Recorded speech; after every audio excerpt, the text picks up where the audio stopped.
everybody, we're back. My next guest is a comedian and an actor who's appeared in the films Elf, Old School, and Dirty Work. Now you can hear him each weekday morning on the Howard Stern radio show. Please welcome Artie Lange.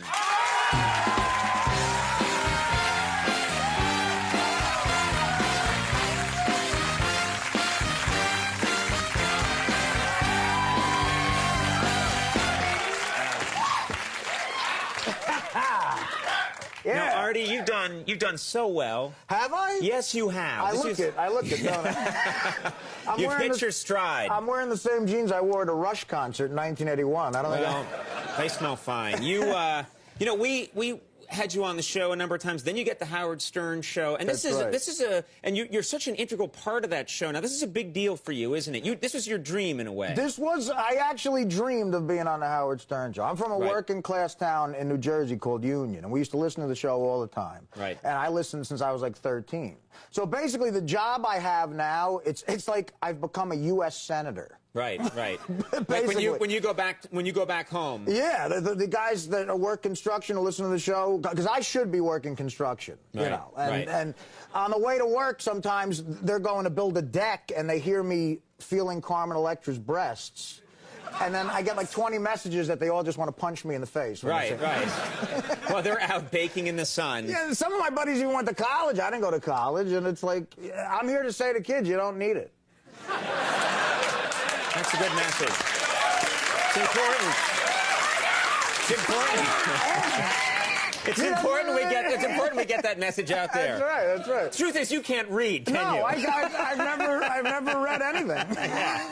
Well, it all's working for you. You know, you have this DVD. It's the Whiskey Talking. That's right. All right, and it's your stand-up. It's dirty stand-up. Dirty stand-up. Yeah. What's a wild night for Artie Lange, like in drinking? Like, how bad will it get if you really go all out? Yeah, a lot of people ask me, a lot of people say, what's a wild night of drinking? You look like you've had a few, and I have. A wild night of drinking to me is when you drink so much that eventually you pass out, and when you wake up, you're naked in a police car with 2 cops. But the weird part is, you're driving. As long as you get to, turn the siren on, That would be a wild night of drinking. Now, this is true. You know, a lot of people in show business try and get a lot of, good life insurance policy or something, just in case anything happens. You can't get life insurance. No, Why? I found that out recently because I have this persona on the air as being this drunk who's, going to die young. Right. Where do you think that came from? And basically, I tried to get life insurance, and the life insurance guy who I was trying to buy it from Googled my name. Google is some computer thing. I don't even know what it is. But he Googled my name, and there's 40 websites that predict my death within a year. They just say Artie Lange dead in 2006? Exactly. Yeah. And there's actually pools that are going on. Right. So he wouldn't give me life insurance. Right. And I mean, I've gone a different way now. I don't do drugs anymore. I actually give people advice on how to do drugs now. Really? If they still do it. Like with cocaine, I tell people, never do cocaine if you're ugly. Only do cocaine if you're good looking, because every time you do a line, you have to see your face in the mirror. Right. You know, you're like... Right. Whoa! There's the whole reason I'm getting high in the first place. Right. So between kids not going to college and advice on cocaine use, you're helping a lot of people. I'm trying to help kids become, the best possible loser they can be. Aren't we all in our own way? Now, I stopped by your dressing room just before the show to say hi. Thank you. Thanks for the Vicodin. Yeah. It's a little thing I do. It helps people. All right, here's some happy pills. Yeah. You didn't give any to Ricci, though. No. She's getting there. It just takes a while. Is your girlfriend in show business? Did you meet her in show business? Because your girlfriend was in the room and she seemed very nice. She's very nice. My girlfriend is a school teacher. And, well, she's also a bartender. That's how I met her.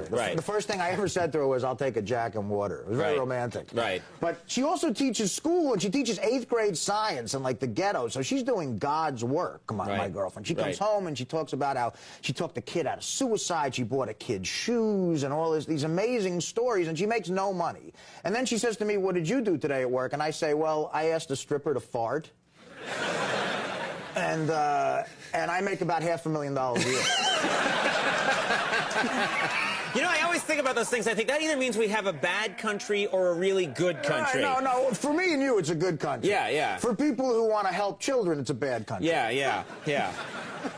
I'm really depressed now. Aren't you a little depressed? I mean, it's like, no, we all have this thing of like, sure. you know, well, you say we're comedians used to be second-class citizens. I was telling you that before the show. Yeah, I believe comedians and actors in the 19th century, we were second and third-class citizens. Right. We should go back to that system. Yeah, I mean, like, look, clearly we still are. I mean, I'm just a dirtbag. You weren't even supposed to be on the show tonight. You wandered in. No.